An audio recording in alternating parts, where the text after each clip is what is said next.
Okay. Oh, yes, we are now live on YouTube. I actually need to use the link after the class. Okay, so I was explaining, I was in, I was introducing the course.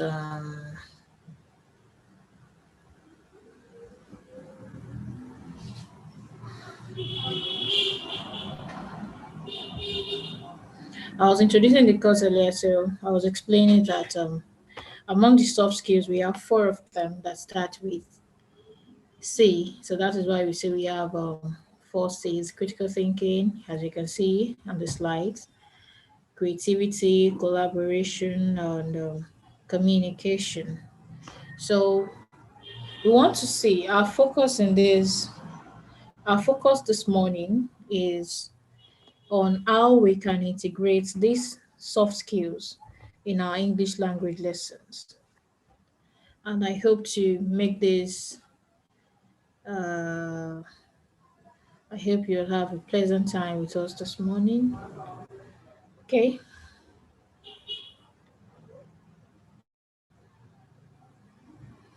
Why you need to learn this course, okay? Why exactly? What should you do network setting? Yeah.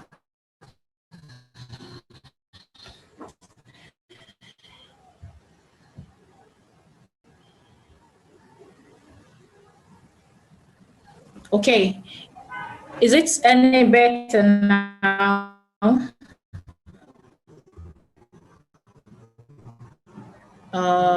Let me get response from Coach Yemi. Is my network better now? Yes, Is it is it better now? yes, yes. All right. All right. Thank you, sir.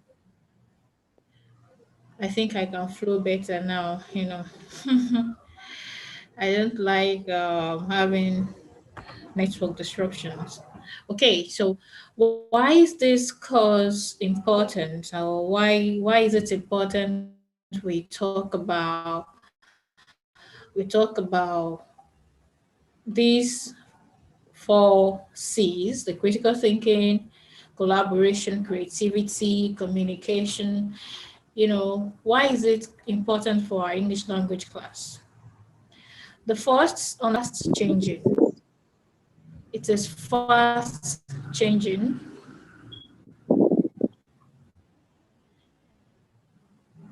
The world is fast changing, and the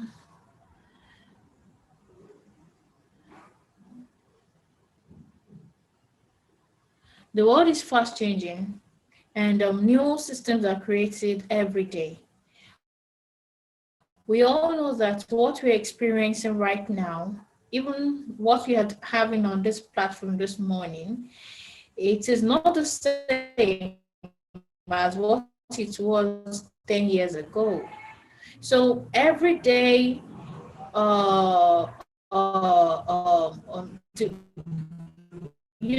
people are coming up with new ideas, new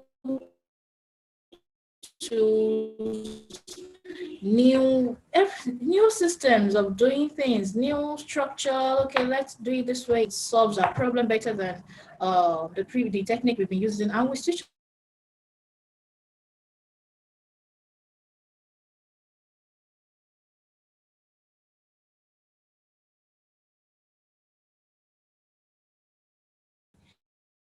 So about their new technology tools, they've started something on Quest app, they started something on VR, now Facebook and some other apps are now eco-friendly, quite a lot of things every day. People are working daily. So these systems, the world now is fast changing.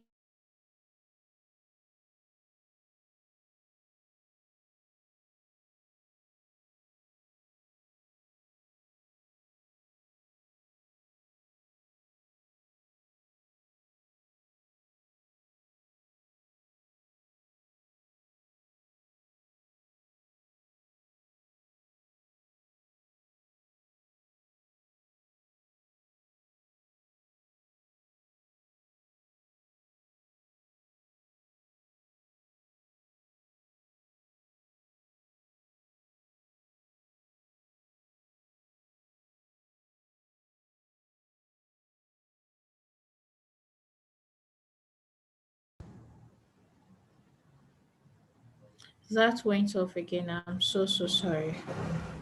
I'm so sorry. Okay. I'm very sorry. Okay. Let's get back. Let's get back. Network please. Thank you for your feedback. I was having a good flow until that went off again.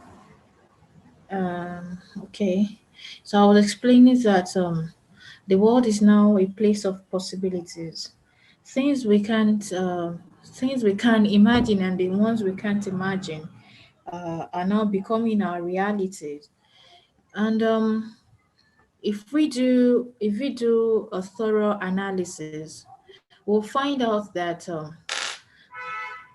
the average percentage of the jobs we're doing right now in this century, in this age, in this time, they did not exist a century ago, 100 years, that's 100 years ago. They didn't exist 200 years ago, and all of that.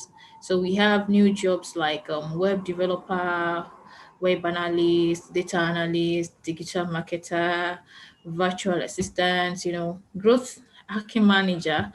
There is a positive side of hacking and there is the negative side. So we have those who are actually really employed to act for positive reasons. So data scientists, networking specialists, mobile app developers, quite a lot of jobs are out right now that we didn't have them 100 years ago. And when you look at these job roles I've just mentioned, there is something I tell people, that all these devices are digital devices like mobile device, laptop and everything, particularly this called smartphone. We have this mindset of this smartphone is for me and all of that, but um the truth is, once you have a smartphone with a SIM card inside, it's really not yours, because there are data scientists, there are hacking managers and all of that who have access to the smartphone, the phone you're holding, even uh, without your knowledge. Okay, let me switch to another network now.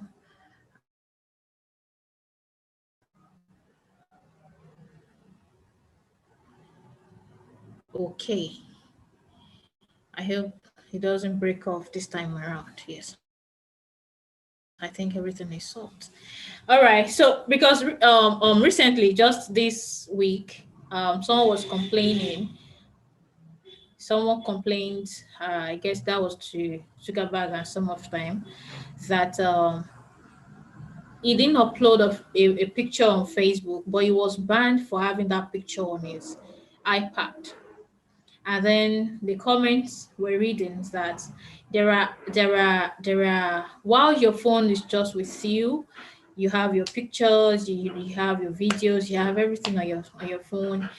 You know, all of these data scientists, they have access to your information even without your permission. There are some that they request for permission, and there are some that even without our permission, they have access to those pictures and everything. So it's just a place of possibilities, things changing every day. And the shocking part, well, it won't shock us, but the reality that we all will face in a decade to now and few decades to come is that there are jobs that do not exist now that would exist uh, 5 years, 10 years, 20 years to come. And the pupils we are teaching in our classroom, the students we're teaching in our classroom, they will be vying to work at those roles that do not exist now. So this is why it becomes important for us as educators, as parents, to understand and use tools and skills that can prepare children for global relevance. It is very important for us. I shared a story. I know some of us have read the story about one of our professor's son. That is just an example. And another example is I'm even sure that quite a lot of us on this platform this morning, we are not doing things that are directly related with the course we studied at school. Even if we are working on a particular course, for instance, though myself, I studied English and what we're doing this morning is related to English. But over time, I have developed some skills that weren't taught in the classroom, and that includes those soft skills we have mentioned. And yes, this morning, this is what we'll be talking about. You're all welcome. All right, my name, this is just an introduction of myself. My name is Zainab Adesanya. What do I do? I'm a literacy trainer, digital consultant, brand strategist, mom, content writer. But what? This is just this is just me anyway. Let's focus. Let's focus on our discussion. Yes, yes, yes. I want you to send message in the chat room. Just type a message in the chat room. Do you believe in this? In this assertion up here, right here on the screen, that the future of the world is in my classroom today. As a teacher, as an educator, as even a mother, uh, as a mother, you look at it, is the future of the world in your home right now. When you look at the children, when you look at the students in your classroom, when you look at the pupils in your classroom, do you believe that they are the world and you are facing the future right in front of you? Please let me have your response in the chat box. Let me have your response. I'll be reading messages. Let me have your chat. Let me have. Okay.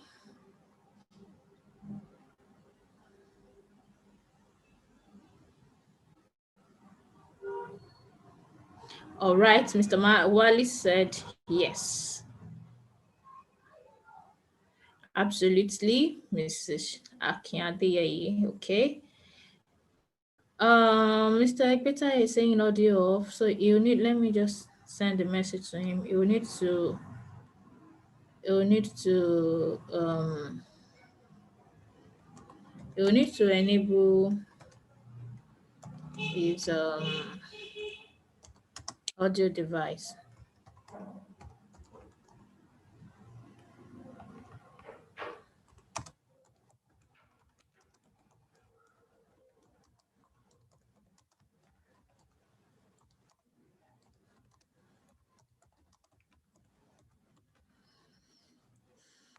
Okay. Yes. So let's move on.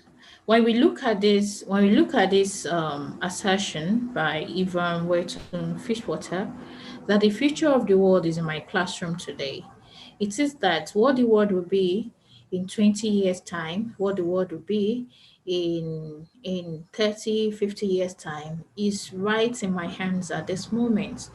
You know, we have influence on the future because we have those who would be working in the future, those who will be up and doing when probably we are weak or we are even gone to the great beyond. Okay, so the future of the world is in my classroom today, and that this assertion must keep us on our toes as educators each time we walk into the class. We need to remember right in our presence right there in front of us. Okay, I have this video. I'll play this video. I hope you all can see it. Can you hear the sound of the video? Let me confirm that. Can you hear the sound of the video? Just message in the chat. Let me confirm that. Just drop a message in the chat.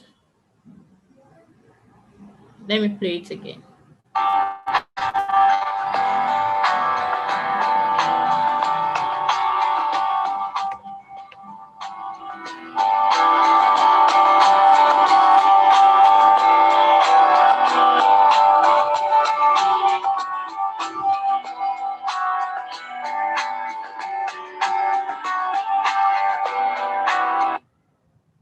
Okay.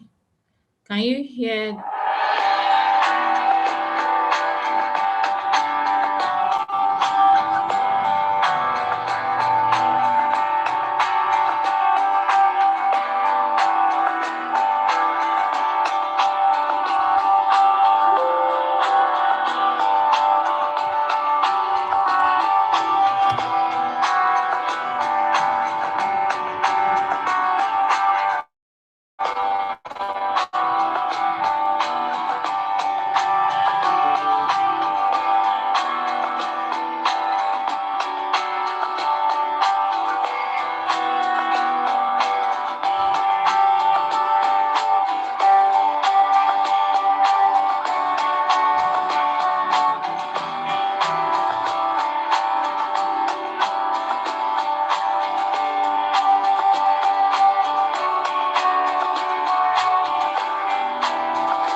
Okay. I had that network glitch again. Okay, well, I hope we got the message from the video.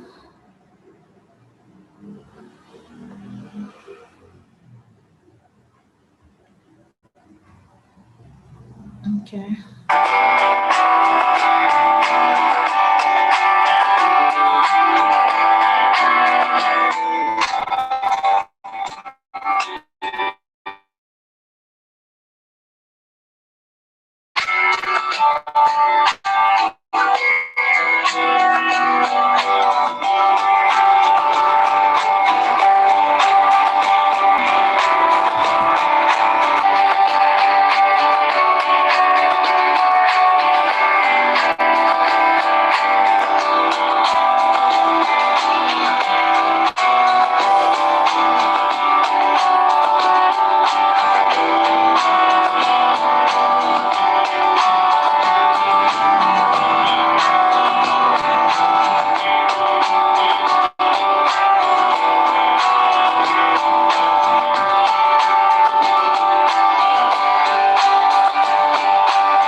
All right. That was great. Though we had a little issue with the network. Okay, so with this video, I hope we now have a better understanding of what we are doing this morning.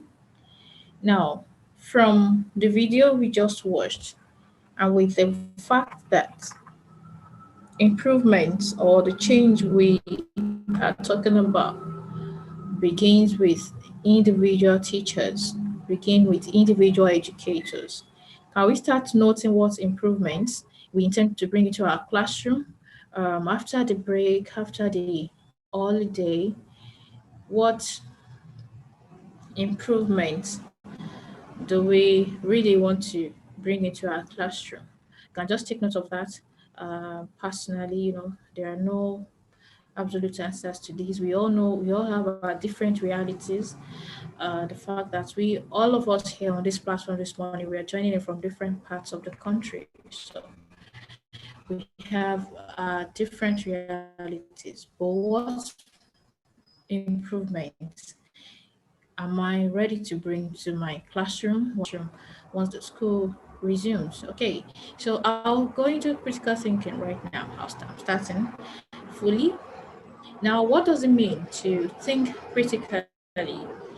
Um, the major difference from the general thinking and critical thinking is that critical thinking is objective. We don't when you're thinking critically, you are not giving room to your personal sentiments because you really want to find out about or an issue, you want to find out about an idea, you really want to solve a problem. So you are thinking objectively, you are thinking without considering your personal sentiments. So the ability to think objectively, and what we mean by objectively, like think clearly about issues, about ideas, about subjects, you know, and being able to understand,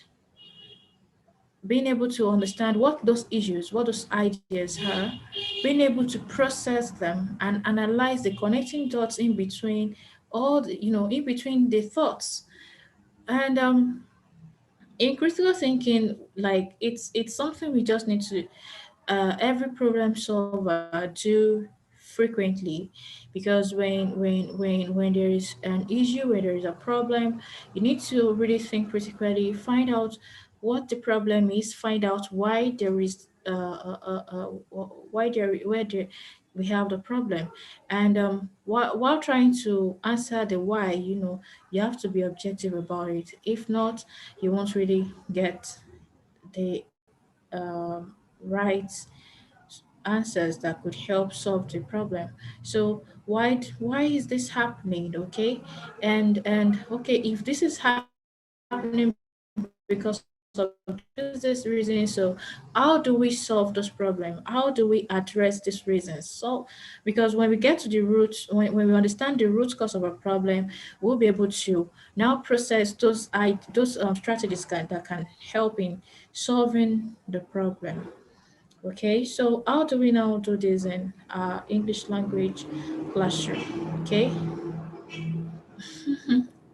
yes, there is this. I love this so much as a teacher. The moment I find out about this, I just love it so much. This is called time capsule.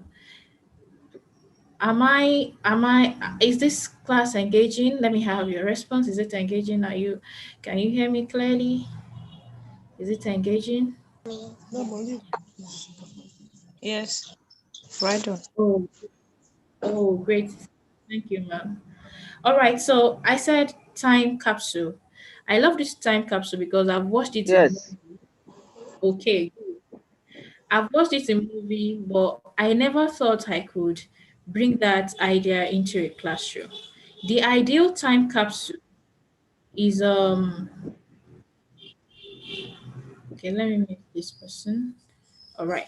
So the ideal time capsule when we watch movies like what's that title now? Time Bomb or Bomb Radar or something, some movies like that.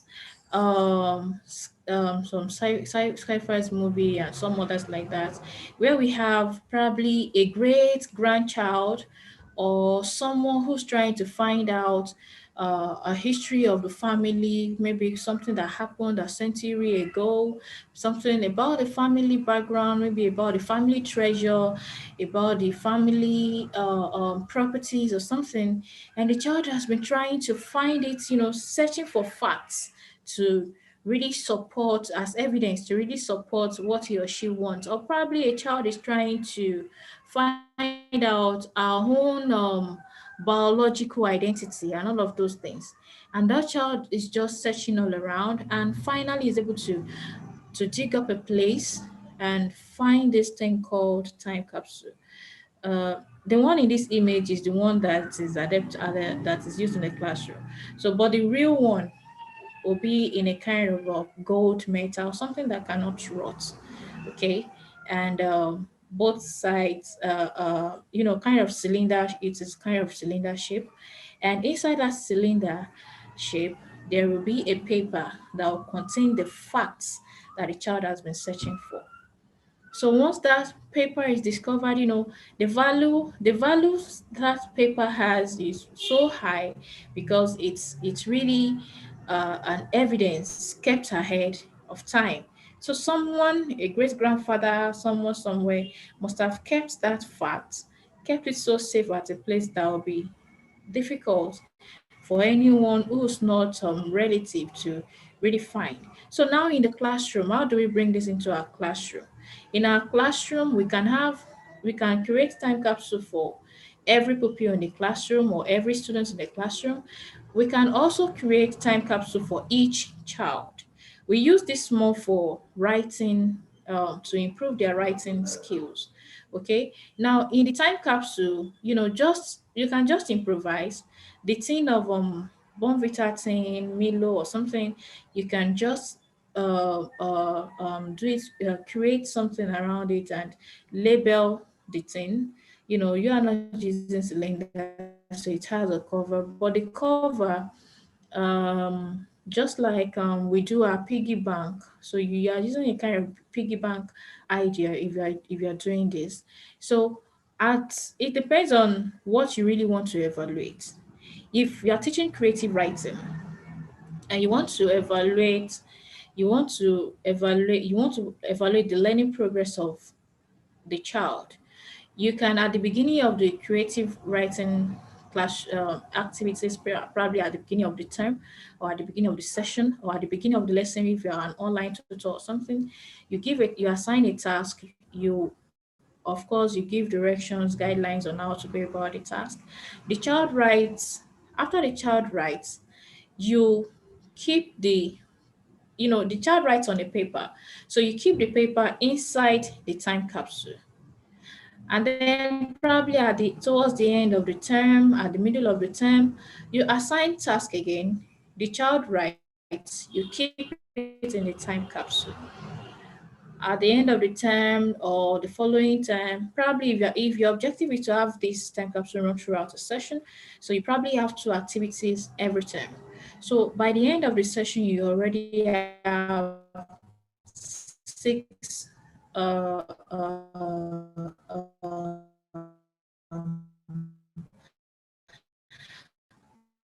papers, activity papers kept in the time capsule for each child. You of course don't let the child does not have access to the time capsule, so you keep it safe as a teacher. Time, you really actually want to use your time on the thing, and yes, you bring out the activity papers. The child will laugh, of course. Probably the handwriting was not good at first, probably the spelling was not good at first, the grammar, the construction, or even the logical arrangement of the story, the storytelling technique of the child will laugh. In fact, when we share it as a class, everybody will laugh at one another.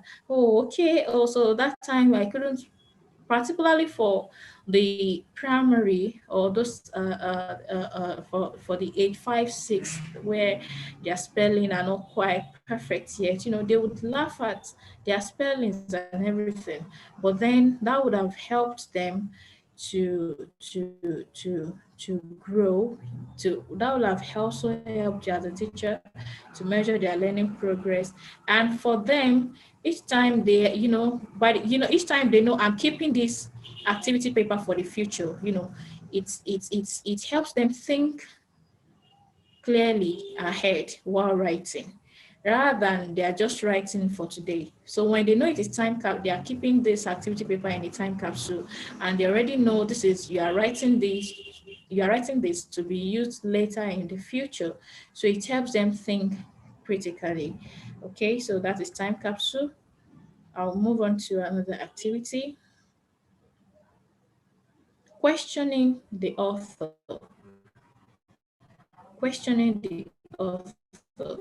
This is quite important. In fact, at this age, and assume that everything in books, even apart from books, everything in movies or everything on the media is 100% correct or perfect. We need to, by the time a child is from age 7, 8, and all of that, the child needs to understand that for every book or anything on the media, the author has a perception that he or she is pushing forward. So when you read a story to a child, or when you read a comprehension passage, you can use this either for comprehension passages, reading passages, or you use it for storybooks and all of that. So you let the child question the author, particularly for secondary school literature, the senior secondary. In fact, this is very important, that they question the author. Like, they try to find out, why is the author saying this? You read Richard Wright's book. Okay, let me use this example of Chinua Achebe. You read Joseph Conrad's Art of Darkness, and then you read Chinua Achebe's Things Fall Apart. Both books talking about Africa, but both books talking about it differently. For those of us who are not literature students, let me just explain a brief summary of the two books. Joseph Conrad, of course, is a white man. He wrote Hearts of Darkness, like Hearts of Darkness, HERAT of Darkness. You know what is actually symbolizing by Heart of Darkness? It's Africa. It's Africa. And in the story, what it's trying to say is that the whites, they came to Africa to liberate Africa. That Africa is such a place of darkness filled with mosquitoes. The people's behavior, they are just so dumb, that kind of description. But he's not describing it directly. He's sharing the experiences of white men who came to Africa and how they're trying to liberate Africa. That's his own narrative. Okay, but for Chinua Achebe, it was after Joseph Conrad wrote that story that Chinua Achebe picked his pen, and started writing Things Fall Apart. And what do we see in Things Fall Apart? In Things Fall Apart, we have a continent, Africa as a continent, a place of peace, a place of love, a place where there is orderliness, a place where there is checks. Even it used the Igbo setting, where there is checks and balances. And for those of us who have read the story, we read about Okonkwo, and we read about the Igbos, Ozo. I don't know how to pronounce that now. Probably Ozo, right? Okay. We read about the system of governance at that part of Nigeria during that time. And beautiful things. He wrote some, about the culture, about the marriage culture, about this, about that. Africa was just a very beautiful and lovely place before the white men came. That is from Achebe's narrative. And when the white men came to Africa, things started falling apart. The peace that hold us together, the love that hold us together, our system of governance that has held us together to make sure we all do things right, everything fall apart. That is from the narrative of Chinua Achebe. So when you are using this question in the when you are using this question in the author, the child will need to probe further, ask questions further about the author's background. Why is this author trying to say this? Of course, Joseph Conrad is calling Africa Heart of Darkness because he was a white man who came to Africa, and some of them really had health challenges, and quite a lot of other challenges. But for Chinua Achebe, he was an African. He enjoyed the peace in Africa before the white men came, and then they started taking over governance. They started taking over, started establishing schools, missionary, started establishing churches, and all of that. So we need to find out why the author is saying this. What does the author mean?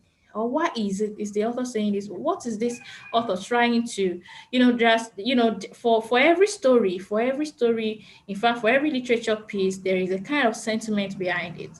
Probably gender equality. Okay, let me now use a movie as an example.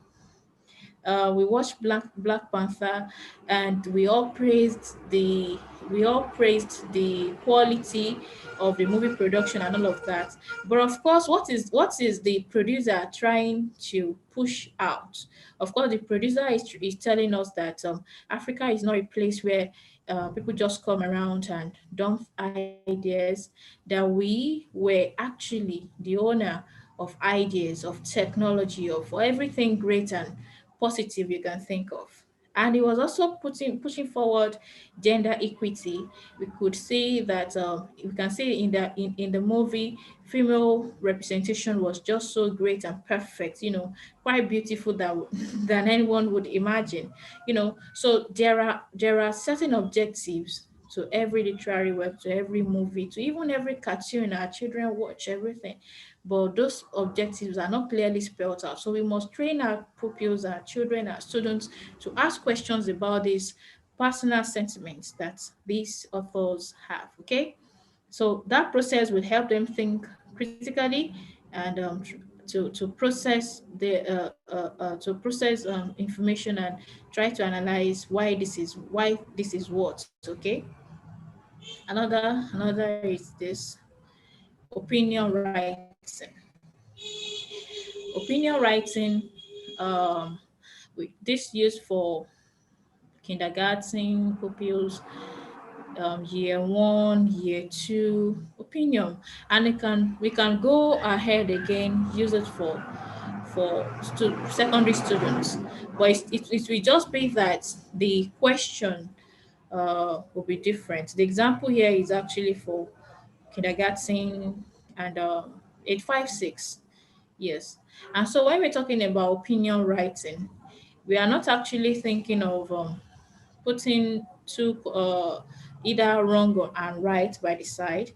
We are actually just putting two things of quite a maybe equal importance, and we just want the learner to write their opinion. And the thing is, when you ask a child, which do you prefer, milk or juice? A child may say, child A may say milk, and then you probe further. Why do you like milk? And the child starts giving you reasons. You can even have a child telling you, I like milk because it is color white. I like milk because it is this, some of their reasons may not be genuine. You are not actually looking for genuine reasons. What you are looking out for is you want them to state their reasons for choosing certain things, state their reasons for liking, for their likeness and their dislikeness. When you ask a child, which do you prefer, water or we tell you juice or fruit drinks or anything, they'll rather tell you the sweet ones. But the ones that are elderly, we tell you water because they already understand the importance of water. So opinion writing.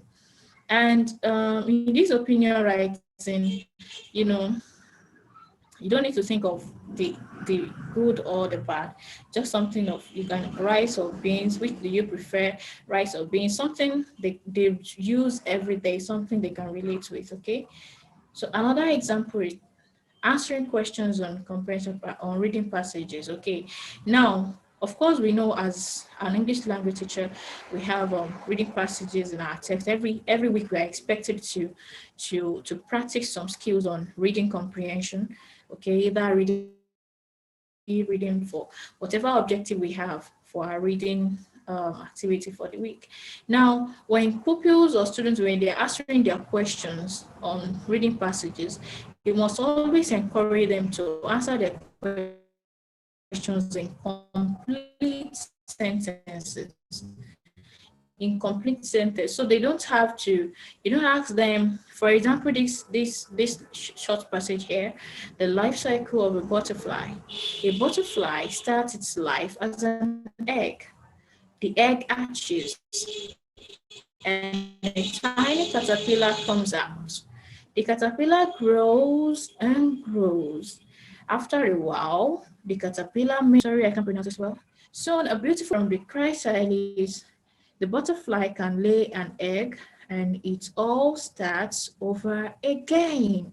So what does the first question say? The first question says, what does the butterfly start its life at? So you don't just let the child write egg. The child must write it starts as an egg.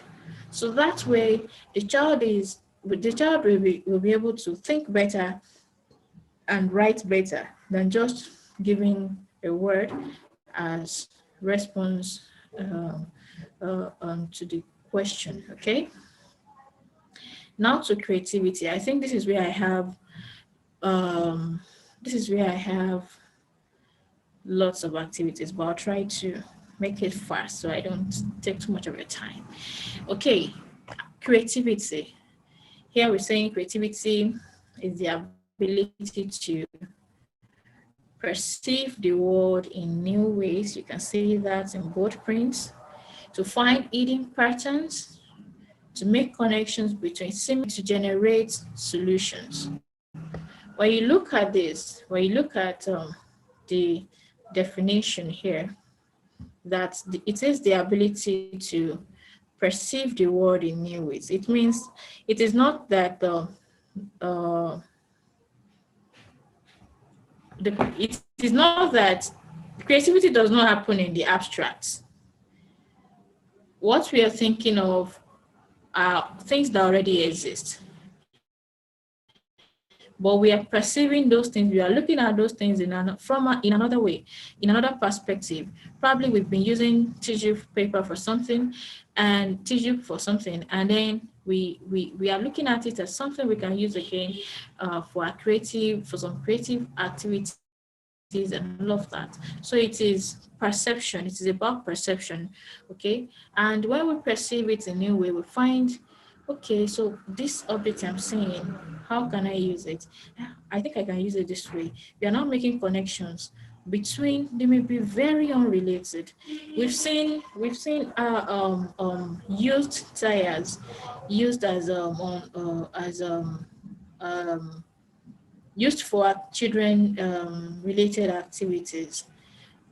But the shocking part was when we start seeing people using that same tire for household items like tables, like the center table in the sitting room, using it for TV stand, for chairs, for things we couldn't actually imagine earlier on. So that's just an example of creativity. And something important is that the idea must generate solution. Okay, so the creativity has to process the thinking part and then the producing part. So it must solve a problem. Until we get to that stage, we couldn't just say we are just thinking, we are just creating things that are not useful. Okay, now creative activities for English lessons. Right here, you can just see this brown box. Okay, we can see this brown cartons. Children sitting inside them. So you can just improvise. So these children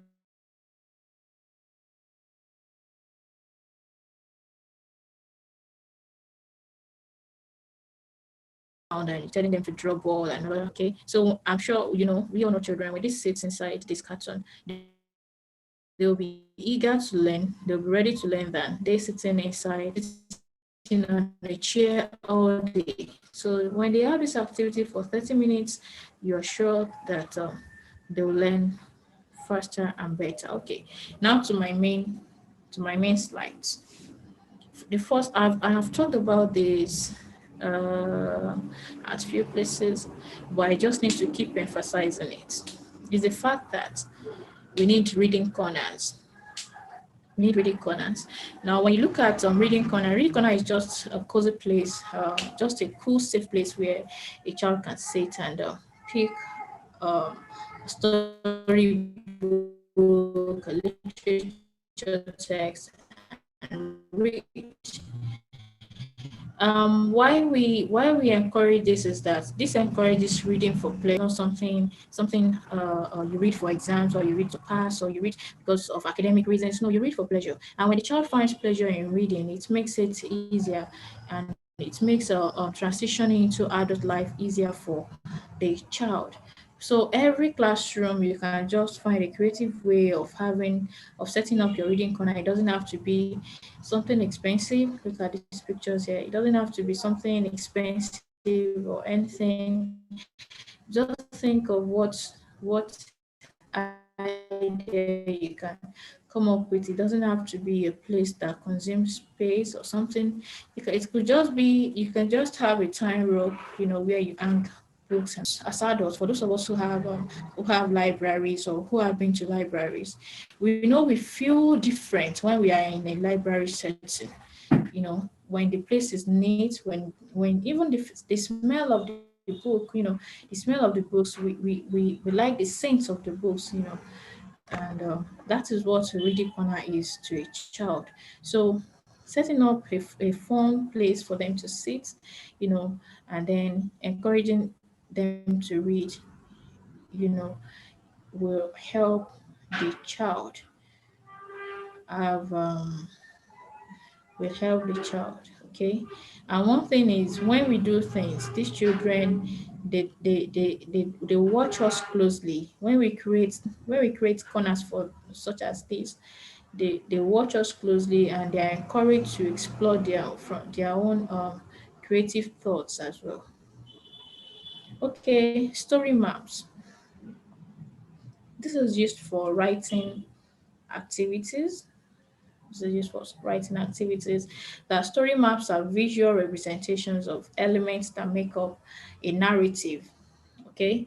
Um, for our creative writing class, I keep using the word creative writing class because part of the things I've observed is that, in the usual Nigerian curriculum, there is the writing part. We take writing generally, but when we are actually focusing on creative writing, particularly at the primary, it helps them better. And I haven't taught them the meaning of setting, the meaning of characters, and other elements. When we've taught them plot and other elements of a story, so we now create this map. It could just be in their book. We could sheet for them on our Microsoft Word, print them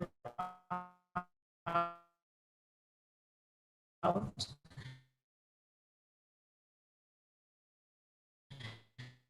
So the child writes the title of the story.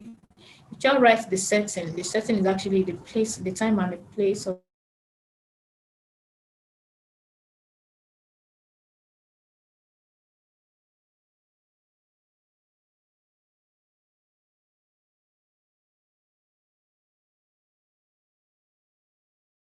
the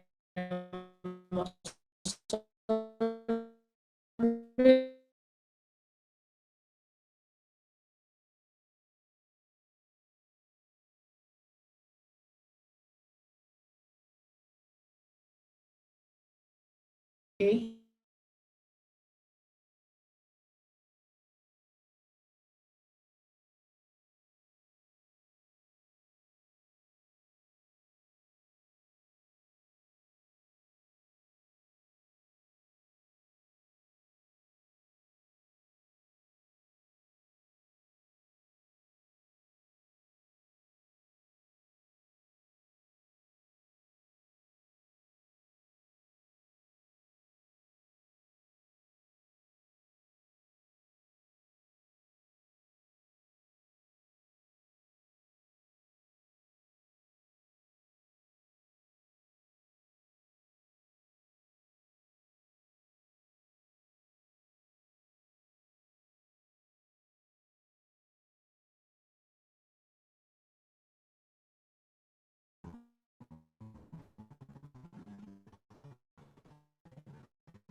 Okay. Oh, it's back now.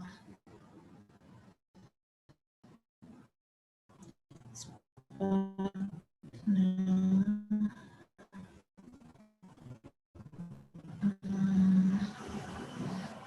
So I wanted to show you practical examples. This is story. This is a story.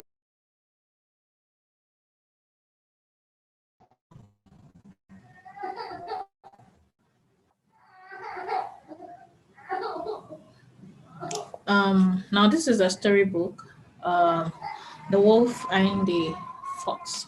Okay, and so we already we want to find out this. We want to use this for as to illustrate story map. Okay, so I'll read the story. What do we have? The wolf and the fox lived in the forest and were good friends. When winter came, they had nothing to eat. They went to town to find some food. Oh, so many things good to eat. That was wolf and fox screaming. When they got into the house, so many good things to eat. Not unlike the forest. After eating his fill, the fox left quietly. He left quietly through the window since they came in through the window. Good. he could just squeeze out through the window. But Wolf could not because he had eaten too much. Wolf ate too much, he became so fat and he couldn't just squeeze his way out of the window. Now, this is just a baby book for 0 to about 1 year of age or something. Okay, so now if you are using this in a classroom, probably where we have age 5 children and we want them to do story map with it. So we ask them that, of course, what is title of the story? They write the wolf and the fox. The setting, where and when did they happen? It happened at the forest and then at the town. Two places were mentioned, at the forest and at the town. The time was not mentioned, so we didn't know whether it was once upon a time, 100 years ago, or any other one. Characters. Of course, we have two characters. We have the wolf and we have fox. So those are the characters. What problem? What problem? What happened?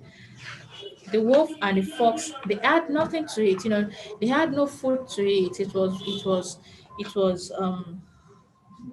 it was a period where where they had no animal or they could feed on while in the forest. So that's the problem.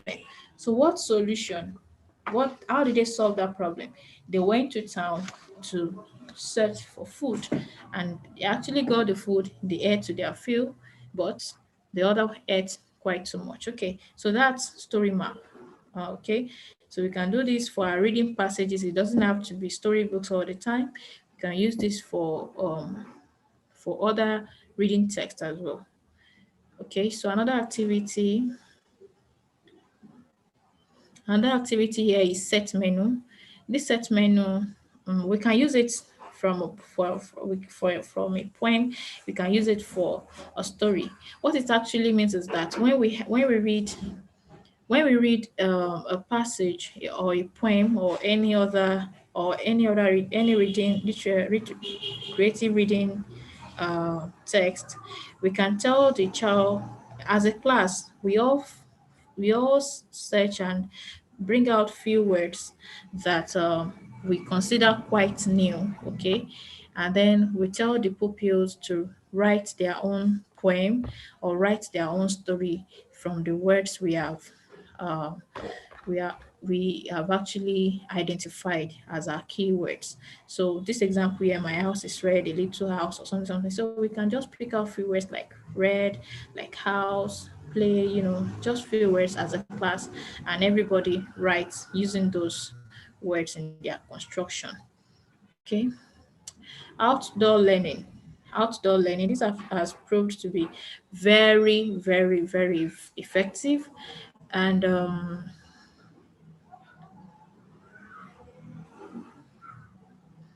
outdoor learning, okay,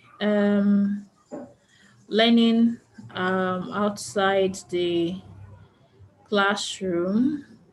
Okay, I'm trying to see if people are in the waiting room. Okay, so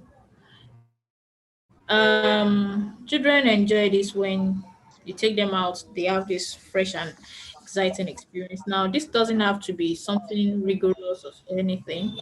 You can just um You can just take them out early in the morning. That's quite around 8:30 a.m. to probably before 10 a.m. Just before the sun comes rising so high. Okay, so what activities can we do outside? Look at this. You can have sightward jumping. You can jump on this is just an example. This jumping activity, you can the puddle jumping, you can do it for quite a lot of things. You can use it to teach identification of letter sounds. You can use it to teach spell reading of words. So you can have all the pupils outside and then you tell child A, jump on this, child B, jump on the next, child C, jump on you pronounce the word if you are using it for a word. you pronounce go, for example, and the child jumps on go, you pronounce four, and another child jumps on four, and some other ideas like that. Okay, now look at this one. Um, I remember for those of us at the southwest part while growing up, we had this thing called suwe, where we would draw boxes on the floor, on the sand. Sorry, and we can improvise that sway pattern, but inside each colon, you write a word. Or if you are using it to teach letter sounds, probably at the early years, you write the letter, and then you tell each child to pronounce, to read as they jump around. So probably you're teaching, you have consonant, vowel, consonant as what you're teaching, cat, fat, mat, and all of that. So you've written the words on the sand, and then the child jumps from each word. Cat jumps to the next one, fat, mat, but you just make sure there are spaces. So while the child jumps around in the boxes, the child does not step on the words, since you have written it with sand. And then you can see this little girl, she's pouring water on each letter sound she's told to find out. So just think ahead. There are a lot of things you can do while you're outside, so it doesn't have to be something expensive. So here you can just have letter sounds littered in sands, and then you have a box or a basket or something, or a bucket or wherever. You have that by the side, and then you tell the child you tell the child to pick a letter sound and drop it in the box. Or in this example here, this has to do with sorting sound, letter sounds, then letter sound letter sound. So you can see the letters in the sound. So the child can you can say child A should sort all letter sound ah, and then another child sorts letter sound put and all of that. Okay, so I'll move on quickly. I still have more. Okay, story time. Yes, you see this story time and the reading corner thing. It has to be, we need to just make sure it is part of what we do as a school. If there is any, if for those of us here who are school leaders, now it just have to be part of the things we integrate in our school learning design. Okay, so this story time, oftentimes when private schools, when they close at 2 p.m. or 2:30, the children usually they are still around till about 30 minutes after or something. So use that 30 minutes for story time. So uh, you tell a story. You tell a story, you narrate a story every day, and then there are days you tell the children to tell you stories as well. So when you're telling them story, they listen to you, they listen to how your to your construction, they listen to the choice of words and everything. And when you tell them to tell their own stories, at first don't expect a perfect story. You may have a child who will tell a story that will never have an end. Children can go on, and the story will just be long and not reaching an end. So, gradually, you let them build the skill of, okay, every story has a beginning, it has a problem happens, and then the problem is solved. So the child gets to understand that there are patterns to story creation. Okay. Another is this role play when each pupil acts the roles of characters in their text. Okay, for example, the story I read earlier about the wolf and the fox. So you can just improvise that a child, one of them is the wolf, the other is the fox, and you just get them a costume, something of, as you see in this picture, just the head of fox or the head of wolf, and then they act it out. that they were hungry, winter came, they had nothing to eat, and they went to town. Wolf head, fox head, fox just had to his fill and left, but wolf head quite so much, let them act the roles. One thing about role play is that the children don't forget, when they don't forget easily the roles they play, so that helps them. And the fact that it improves their creative thoughts and ideas, with them wearing costume, funny costumes, and acting things out. It actually helped their creative skills. Okay, collaboration now. Collaboration, of course, we know it has to do with working together by a group of people. But it is not just working together. We are working together on a common interest, because we don't have to work together all the time. We may just, as we are all here this morning, we are all here for a purpose. Okay, so it doesn't mean will be here again together tomorrow, or we were here before now. No. So collaboration is just about a desired result. Okay, what result do we want to achieve? And then you have group of people who come together with that common interest of achieving that desired result, and everyone works on it. Now, this skill is important because if the age we are right now, will as we all pursue our daily activities, will relate to people from different background, from different belief, from different. So collaboration skill is such that you are able to relate with those people regardless of their differences, regardless of their background. You are not interested in, here in Nigeria, it's just so painful. This is a country where we use little things like religion, culture as tools of separation. And as for the child we have in our care, we need to let the child know that the world, the world is filled with people of different belief, people of different culture. That as you go on in life, you would even have to relate with people who don't believe God exists. You'll have to relate with people, you are less concerned about whatever their beliefs are, except you're having discussions around that. You are just to work on on what you all need to work together and achieve your desired result, you know. And so collaboration is very important, that we create this mindset of global citizenship at the hearts of our pupils, at the hearts of our students, at the hearts of our children. Okay, what ideas can help us? Now, when talking of ideas under collaborative activities, we are actually looking at activities that children can do together, that can foster good interrelationship. And you see this running dictation. There are quite a lot of ways one can do this running dictation.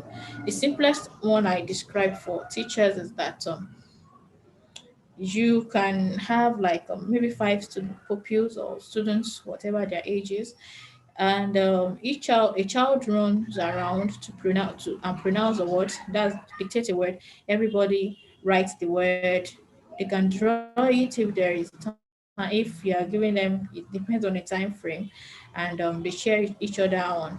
Okay, then the other person dictates again. The other person dictates while running around, and then all the other members of the game, they write and draw, and they all laugh about it. Just um they're rotating roles. So at a time I'm running and dictating, at another time I'm sitting down to write and draw, just that kind of idea. Organizing games and plays, that requires words. We just need to there are lots of word games we can actually play together. Now, when I'm explaining this, I'm not looking at you buying word games all the time. As a teacher, as an educator, you can create word games yourself. You can just um, draw few boxes, just as you see it here in their notes. You can create worksheets on Microsoft Word. I think I have a video on creating word games using Microsoft Word. Okay, create word games using the Microsoft Word, and there's this game. Um, I call on. I think yeah, I call on. So, what that game is about is that everybody who wants to participate in the game, they have a paper. They write their name on the paper, and they write out all letters of the alphabet, A, B, C, D, E, F, up to Z, and then we rule name, place, animal, things. So when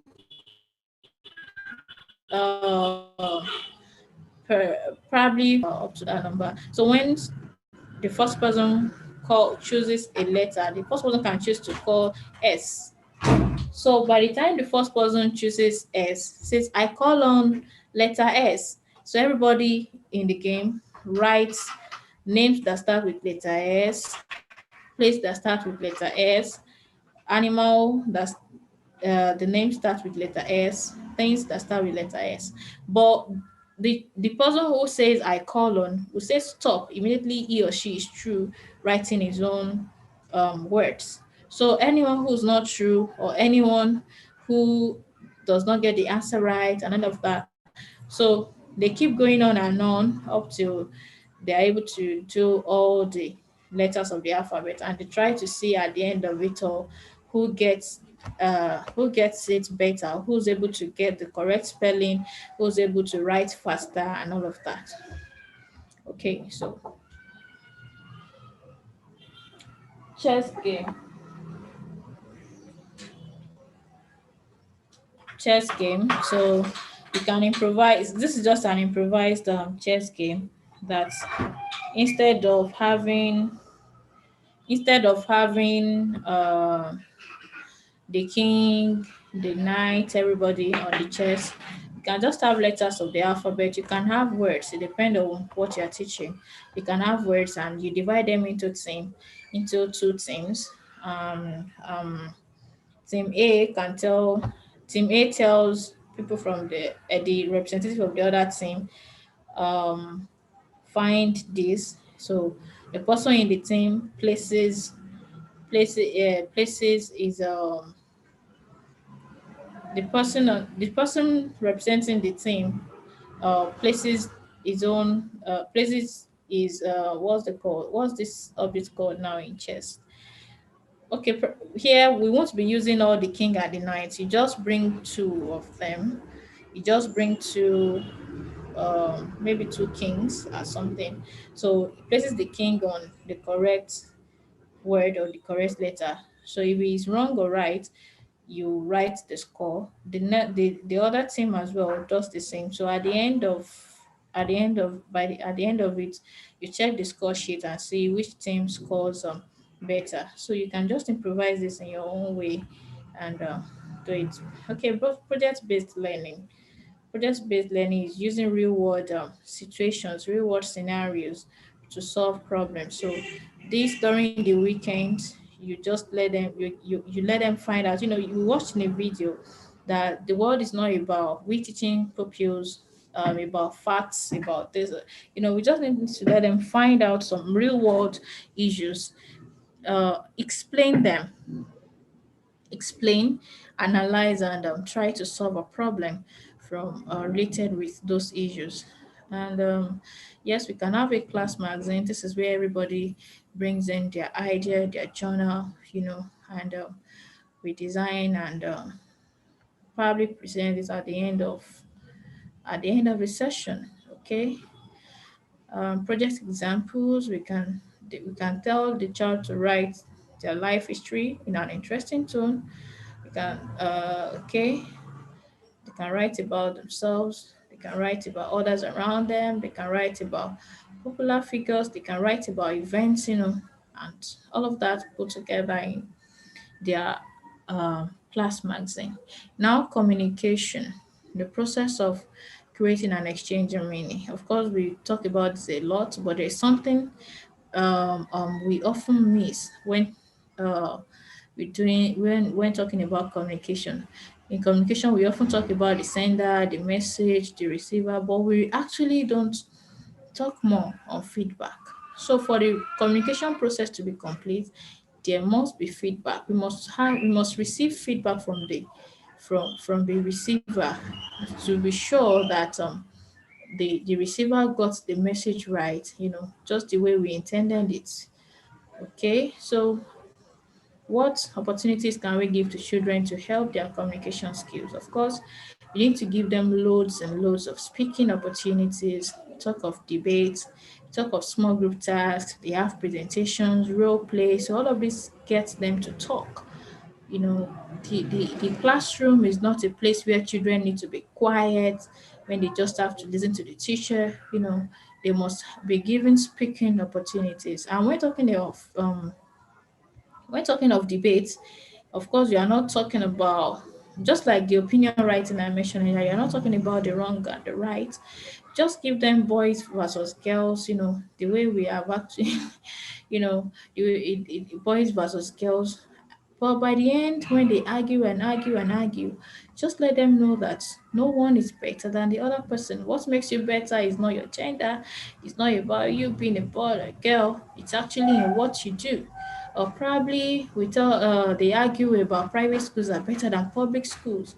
As, of course, this will be so interesting when you have public school students and a pupil and private school pupil, and each person gets to argue his own or his own side of the debate. Well, what we are evaluating in debate is not the correctness; it's actually the logic. We are the logical presentation and the ability to convince others about their views. That's actually what's important in debate. We are not looking for who is right. We are not looking for what is right. We are just looking at those skills, those soft skills, like those critical thinking skills. We're looking at the communication skill, how the child is able to communicate and convince others. Okay. Of course, when it comes to presentations, that could be about the good and the bad. We could tell them to find out, probably at their project based something, we told them to find out about drug abuse within their community, and they do all their findings. They come to the classroom, talk about their findings, what they find out, the data they were able to collect from the community, why they feel drug abuse, why they feel it happens, and ways they think it can be solved. So that could actually be about good or bad, but debates are not about good and the bad. Okay, show and tell. Show and tell. A child can bring an object to the school. A child can draw an object and talk about it. A child can the time I had this at a physical class, I just told the teachers to stand up and point to an object around the hall. So and talk about it. So it doesn't have to be about they bringing things from home all the time. You can just look at the fan, you can look at the chair, talk about it, the color, what it stands for, the usefulness, and all of that. So that is show and tell. Okay, of course, school clubs, and when doing these school clubs activities, I tell teachers not to just make their school club literary and debate like the way we've been doing it or something. You can just focus on a skill. What skill do you really want the pupils to develop over the term? So if it is about reading, so you can actually set up a book club and you have activities around reading. If it is debate skill, you really want them to be able to think critically and communicate with others. So set up the debate club and get them engaged. Give them loads of activities on debate. With public speaking and all of that. So why I'm emphasizing that one focuses on a particular skill for each club is that when you have within a term, when you have 10 different activities around your club, in your club activities that are not interrelated, the child may not you will not be able to develop the perfect skill. Probably this week you do debates, next week you are doing reading club, another activity, another week you are doing a press club. The child's skill will not actually be developed to the best. But if this time you focus on book club, next time you focus on debates, another time you focus on public speaking, so that helps build their skills better. Okay, thank God. Yes, I'm almost through. I'm almost through. I'm almost through. Yeah. Now, what we're actually emphasizing in this lesson is that we need to assign we need to encourage children, we need to encourage pupils, and let them have lots of activities that can help build their soft skills. Because as parents, as educators, we are responsible for the future. Sorry, we are responsible for what these children becomes in future. Don't forget, we said it earlier that the future of the world is in our classroom. Thank you. Thank you. I just have this here that the most expensive burden we place on society as those learners we have failed to teach to read well, the silent army of non-readers who move through our schools, they emerge into society as adults lacking the single prerequisite. Well, the summary of this is that if we don't take responsibility to make sure we do this well, we teach these children well, we let them have all these soft skills and they're able to read, write, and do these things we have actually mentioned, it means that we are actually fail. If we are not able to do that, it means we are actually failing them, because they will eventually grow up to become adults who are not prepared for adult lives. So when they can think critically, when they can when they can tell stories, when they can communicate clearly, when they can collaborate with others and everything, we have actually helped in preparing them for adult life. Thank you so much for joining me this morning. I would like to take your questions. I would like to have your observations. So I'll mute myself right now. So if you have your questions, so let's take it one after the other. So who has question observations for us?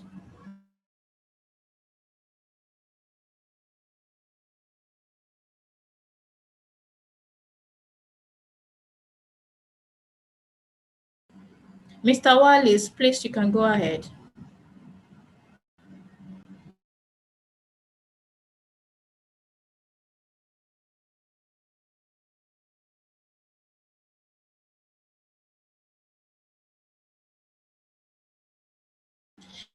We can't hear you. We can't hear you, though you are not muted. I don't know why that is happening.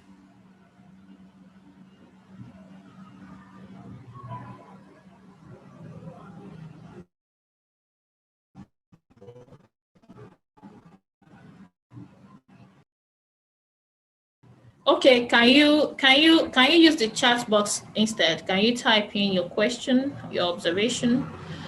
Mr. Egbeta Ayodele, if you have question for us, Mrs. Catherine Adeusi, Mama, if you have question for us, question, feedback, observations, Amo Toyiba, Mom, if you have question, Mr. Yapara, Mr. Fosa, everyone, Mr. Alima Ali, are you here? Are you here with us? So questions, feedback, comments, right before we call this session, we put right before we put this session to an end. I can't hear anything from Mr. Wallace. I don't know. Is there any? Of course, I can send the slides to you to you via WhatsApp. I can send you the slides. That'll be what I'll be using. I'll be using the slides again on WhatsApp this afternoon, so it's available. You can just drop a message for me on WhatsApp while I share with you. Yes. Any other Any other question? Please let's ask our questions. Let's ask our questions. Is Coach Emi here with us?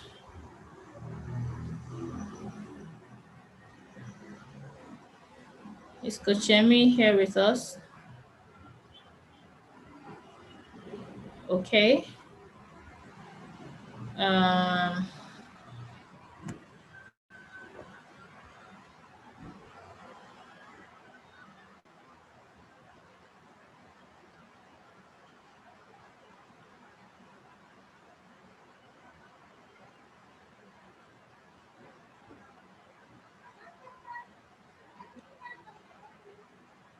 okay. So we don't have questions aside the one from Mr. Fossa. Ask us question. Miss Tom, sorry. Miss Tom, ask question, please. I need your question. I can't. No. No, please. Ask me questions. What questions do you have, please, before we call the session? Before we put the session to an end. About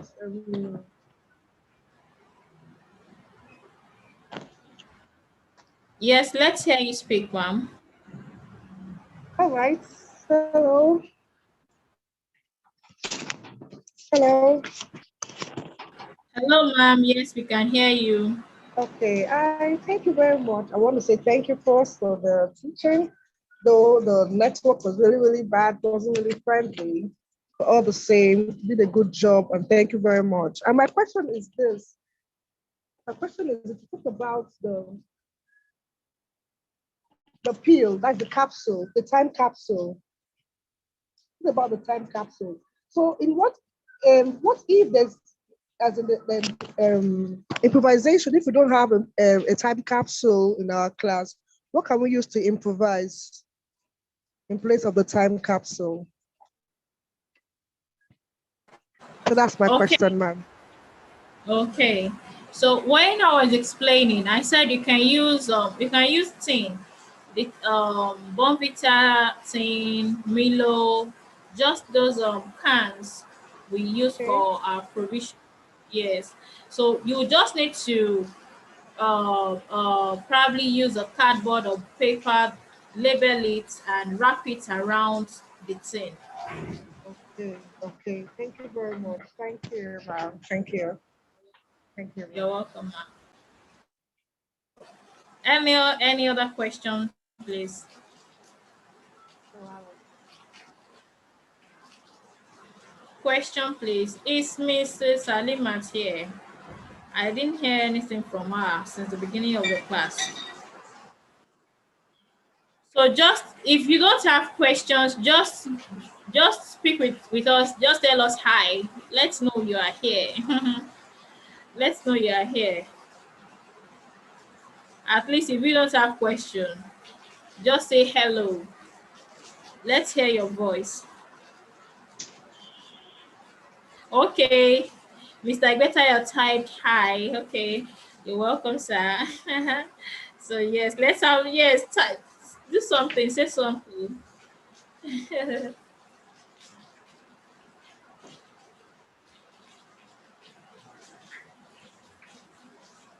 Okay, it seems others are not here. I'll take that as the response. I'll take that as the response. Is that it? Oh, hello, ma'am. Sorry, can I ask a question also? Of course you can. Please go ahead. Ask a question. Okay, I Okay, wanted to. Mr. Okay. I wanted to ask Yeah. if we can still join the WhatsApp. Yes, you are free. You are free. You are free. You are free. Thank So you. if you want the WhatsApp, just let me know so you get added to the group. It's okay. Yes. Okay, Thank Mr. you. Masili is saying hi. Mrs. Gariba said hello, ma earlier. Okay. So I now know everyone is there. Okay. Thank you so much, everyone, for being aboard. So I'm very sorry about the network glitch. Probably it's the weather. The weather here is changing. It's raining right now. And because I used to, oh, you love the time capsule. Thank you so much. I also love it. Okay, so what's it called? I actually used two network and both were on 4G, but I couldn't use my SpectraNet earlier. So, but I still had network issues. So I'm very sorry about that. So if you wish to join the WhatsApp platform, let me know. I'll add you to the group. And if you also want the slides after the class, let me know. But importantly now, please, once we are done here, once we are through here, please send full names, your full names to me on WhatsApp. And this is how you arrange your name. You send your surname first, your surname first, your surname, then your first name, your name everyone calls you, your first name, and then if you have any other name you're using, so you can add your other name. But if you are not using other names, just leave it. For example, my name is Zainab Mabini Adesanya. So if I want to write it now, I'll bring Mabini Adesanya first because that's my surname, and then Zainab next. Okay, I really need to have this clear arrangement. Why I'm emphasizing surname and first name is that when writing names, our first name is actually the first name. Like immediately you see my name like this, Zainab Mabini Adesanya, as it is written for this meeting. It means Zainab is my first name, Mabini Adesanya is my surname. But if I write Zainab and I put comma after Zainab, it means Zainab is my is my surname, and Mabini Adesanya is my name. If I write Zainab in capital letter while it is here at the front, it means Zainab is my surname. So it's that a kind of arrangement, and I really don't want us to mix it up. So please send your names to me on WhatsApp or as SMS, anyhow you want it. The name as you want it on the certificate. Thank you all for joining in. You may now take your leave. So hope to see you next time. Bye.